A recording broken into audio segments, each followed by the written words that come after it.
इस वीडियो को लाइक करें, हमारे चैनल को सब्सक्राइब कर बेल आइकन जरूर प्रेस करें।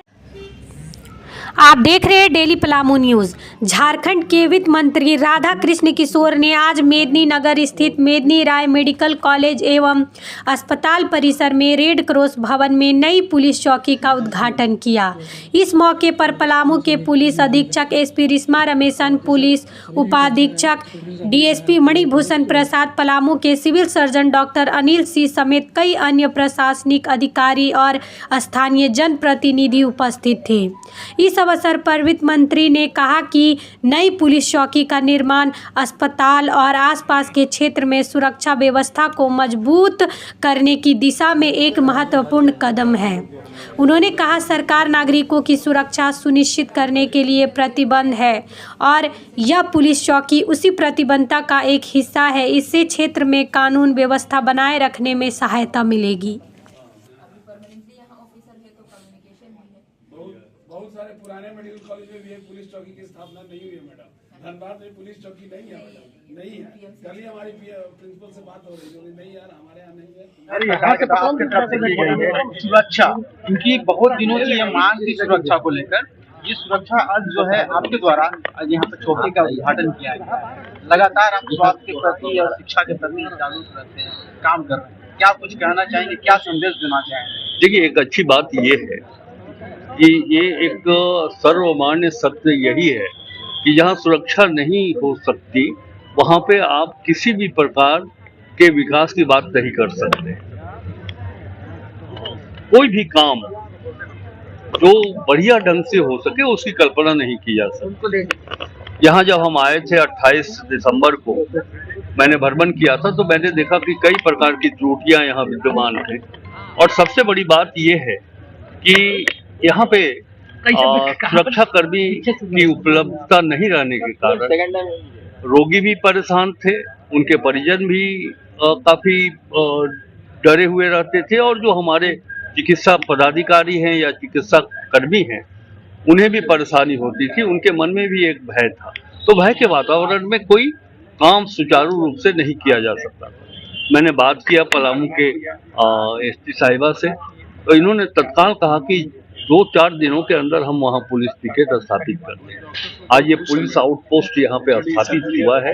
मैं पलामू की जनता की ओर से बधाई देना चाहूँगा अपने एसपी पलामू को, जो बहुत ही त्वरित कार्रवाई करते हुए आज पुलिस आउटपोस्ट की स्थापना इन्होंने किया। जैसा कि इन्होंने कहा कि जब तक ये मेडिकल कॉलेज अस्पताल यहाँ चलेगा तब तक ये यहाँ रहेंगे। जब वो शिफ्ट हो जाएगा अपने मूल भवन में तब यही सुरक्षा कर्मी वहाँ भी चले जाएंगे।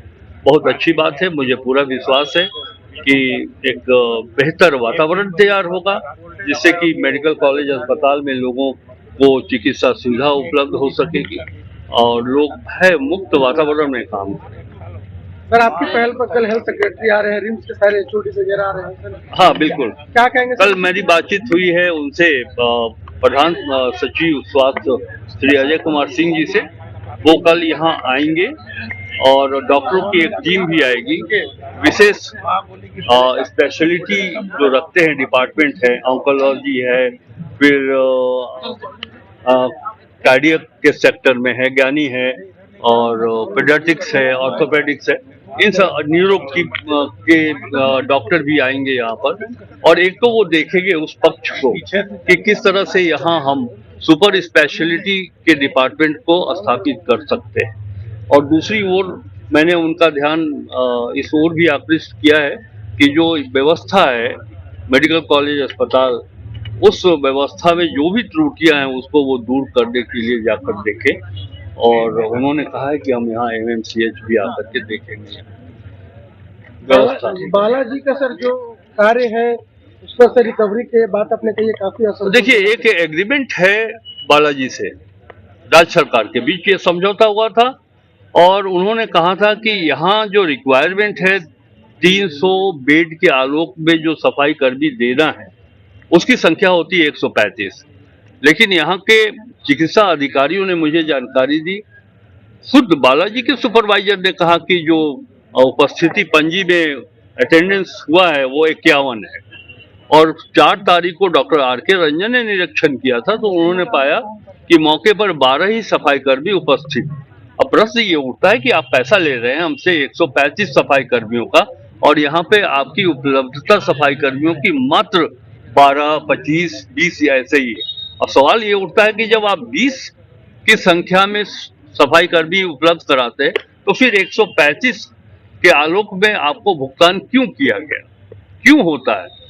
और मैं तो मानता हूँ, ये व्यक्तिगत हमारा मानना है कि ये तो इकोनॉमिकल ऑफेंस है, आर्थिक अपराध का मामला बनता है, और ये अगर सत्य है ये जांच में ही पता चलेगा। यहाँ पे जो MMCH है वहाँ पे पुलिस आउटपोस्ट का स्थापना होना बहुत दिनों से एक लॉन्ग पेंडिंग बात था, जिसको कुछ ना कुछ कारण से जो है वो मीटिंग्स पे बात रखा गया था, बट कुछ कारण से जो है वो फुलफिल नहीं हो पाया था, या उसको हम लोग ऑन ग्राउंड उसको जो है रियलिटी में बदल नहीं पाए थे। लेकिन जैसे 28 तारीख तो मंत्री जी ने एक समीक्षा बैठक की है, उसी दिन हमको फ़ोन करके पूछे कि हम अगर कमरा अवेलेबल करा देंगे हॉस्पिटल प्रशासन की तरफ से, तो क्या आप सुरक्षा व्यवस्था यहाँ पे दे पाएंगे? हम बोले एकदम ज़रूर दे पाएंगे। तो इसीलिए आप देखेंगे पिछले 1 हफ्ते में ही हम लोग यहाँ पे जो है एक मेडिकल आउटपोस्ट का स्थापना यहाँ पे हम लोग कर लिया। आज उसका इनॉग्रेशन था, जिसमें फोर्स तो परमानेंटली रहेंगे ही, और 3 शिफ्ट में जो है हम लोग ऑफिसर्स का भी तैनाती यहाँ पे कर रहे हैं, सो दैट इसका डुअल पर्पस है। एक खुद ये कैंपस का यहाँ पे जितने भी मेडिकल स्टाफ है, कर्मी है, डॉक्टर है और नर्सिंग स्टाफ है, मरीज लोग जो आता है वो लोग का सुरक्षा का व्यवस्था यहाँ पे है। और बहुत बार कुछ एक्सीडेंट केसेस होता है, कुछ ऐसे बात होते हैं, तो तू में कभी-कभी हॉस्पिटल प्रशासन के साथ पब्लिक का हो जाता है। तो वैसे केसेस में भी एक फर्स्ट रिस्पॉन्डर के काम से जो है मेडिकल आउटपोस्ट में जो भी फोर्स पोस्टेड है, ऑफिसर पोस्टेड है, वो लोग अपना यहाँ पे कार्रवाई कर सके। और साथ में बहुत बार ऐसे केसेस भी आता है कि एक्सीडेंट के बाद थाना को पता सूचना नहीं देता है, इमीडिएटली वो लोग हॉस्पिटल शिफ्ट करते हैं, और थाना को बहुत बार सूचना देता है जब कभी यहाँ से रेफर भी होता है। उसमें FIR करने में और गाड़ी पकड़ने में, बाकी कार्रवाई करने में काफ़ी विलम्ब होता है। तो यहाँ पे जो ऑफिसर पोस्टेड होगा वो एक लाइसेंस ऑफिसर तरह का भी काम करेगा कि इस प्रकार का कोई भी मेडिको लीगल केसेस अस्पताल में आते हैं तो उसका जो है वो लोग सूचना तुरंत संबंधित थाना को भी क्या देते नाम हैं। रहेगा इस थाने का? ये एक आउटपोस्ट है, ये मेडिकल कॉलेज का पुलिस आउटपोस्ट है।